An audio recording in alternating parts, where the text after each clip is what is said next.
बिस्मिल्लाहिर्रहमानिर्रहीम। Welcome to my channel.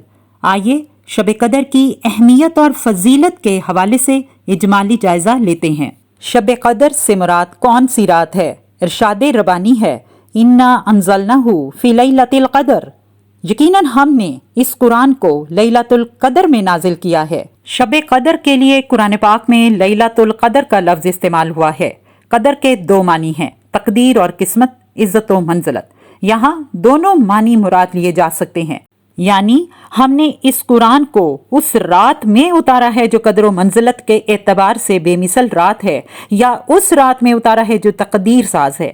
सूरह दुखान में इस रात का जिक्र लैलतुल मुबारका के नाम से आया है, यानी इसको मुबारक रात करार दिया है।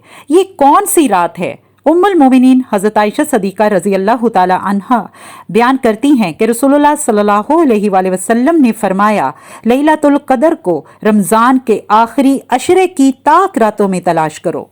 ज़्यादातर लोगों का ख्याल है कि 27वीं रमज़ान की शब ही लैलतुल क़द्र है, जबकि सूरह अल फजर की आयत नंबर 3 में अल्लाह ने जुफ्त और ताक रातों की कसम खाई है, जिनकी गिनती दुनिया के मुख्तलिफ खित्तों में मुख्तलिफ होती है। मसलन आज अगर हमारे यहाँ ताक रात है तो अरब ममालिक में हो सकता है वो जुफ्त रात हो।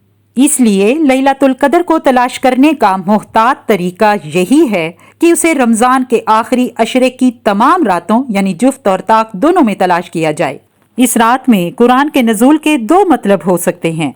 एक ये कि इस रात को पूरा कुरान मजीद लोहे महफूज से हामलीने वही फरिश्तों के सुपुर्द कर दिया गया, और फिर अल्लाह के हुक्म के मुताबिक 23 साल के दौरान में हज़रत जिब्राईल अलैहिस्सलाम इसकी आयात और सूरतें रसूलुल्लाह सल्लल्लाहु अलैहि वसल्लम पर नाजिल करते रहे। दूसरा मतलब ये है कि कुरान के नज़ूल की इब्तिदा इस रात से हुई। वमा अदराका मा लैलतुल क़द्र, और तुम क्या जानते हो कि लैलतुल क़द्र क्या है? इस सवाल का जवाब अल्लाह ने कुछ इस अंदाज से दिया, लैलतुल क़द्री खैरुम मिन अल्फ शहर। लैलतुल क़द्र 1000 महीनों से बेहतर है। ये बेहतरी और फजीलत किस एतबार से है? अक्सर मुफस्सिरीन ने कहा है कि इस एक रात का अमले खैर 1000 महीनों के अमले खैर से बेहतर है जिसमें लैलतुल क़द्र ना हो। हज़रत अबू हुरैरा रज़ी अल्लाह ताला अन्हु से मरवी है कि रसूलुल्लाह सल्लल्लाहु अलैहि वसल्लम ने इरशाद फरमाया, जो शख्स लैलतुल क़द्र में ईमान के साथ और अल्लाह से अजर की उम्मीद में खड़ा रहा, उसके तमाम पिछले गुनाह माफ कर दिए गए। इस रात की फजीलत के ज़िमन में एक राय ये है कि इस रात में इतनी खैर तकसीम की जाती है जितनी 1000 महीना में भी तकसीम नहीं की जाती। इस रात की फजीलत का एक मफहूम ये भी हो सकता है कि इंसान की इस्लाह और फलाह के लिए जो काम नज़ुल कुरान यानी इस एक रात में हुआ, खैर और भलाई का इतना बड़ा काम कभी इंसानी तारीख के किसी तवील ज़माने में भी ना हुआ था। तनज़्ज़लुल मलाइकतु वर्रूहु फ़ीहा बिइज़्नि रब्बिहिम मिन कुल्ली अम्र। इस रात में फरिश्ते और रूह अपने रब के हुक्म से हर काम के लिए उतरते हैं। रूह से मुराद यहाँ रूहुल अमीन यानी हज़रत जिब्राईल अलैहिस्सलाम हैं। हज़रत जिब्राईल फरिश्तों के सरदार हैं और अल्लाह के यहाँ उन्हें ख़ुसूसी मकाम व मर्तबा हासिल है। लैलतुल क़द्र में हज़रत जिब्राईल अलैहिस्सलाम और फरिश्तों का ख़ुसूसी नज़ूल दरअसल अल्लाह के अहकाम की तामील व तनफीज़ के हवाले से होता है। गोया लैलतुल क़द्र अल्लाह की तकवीनी सल्तनत से मुतल्लिक फैसलों के लिए सालाना बजट सेशन का दर्जा रखती है। इस रात में अगले साल के लिए तमाम अहम उमूर के फैसले करके तामील व तनफीज़ की गरज से फरिश्तों के हवाले कर दिए जाते हैं।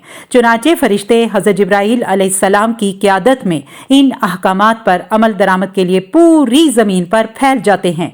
निज़ाम कायनात से मुतल्लिक अल्लाह की इस तदबीर अमर का जिक्र सूरह सजदा में कुछ इस तरह से किया गया, वो तदबीर करता है अपने अमर की आसमान से ज़मीन की तरफ, फिर वो अमर चढ़ता है उसकी तरफ। गोया अल्लाह के अहकामात की तामील के बाद मुतल्लिका फरिश्ते तकमीली रिपोर्टें भी भेजते हैं। सलामुन हिया हत्ता मतलाइल फजर। ये रात रहती है सरासर सलामती तलूहे फजर तक। इस सलामती के बहुत से पहलू हैं। मसलन इस रात में लोगों की दुआएं कबूल होती हैं और इबादत का सवाब कई गुना बढ़ जाता है। फरिश्ते उन लोगों के लिए दुआए रहमत करते हैं। ए अल्लाह, तू हम सब को ईमान के साथ इस रात की इबादत करना नसीब फरमा और हमें भी तू लैलतुल कदर नसीब फरमा दे और इसके तमाम तर फजाइल से हमें फैज़याब फरमा, हमारे तमाम पिछले गुनाह माफ़ फरमा दे। ए अल्लाह, तू बेशक गालिब और हिकमत वाला है। आमीन या रब्बुल आलमीन।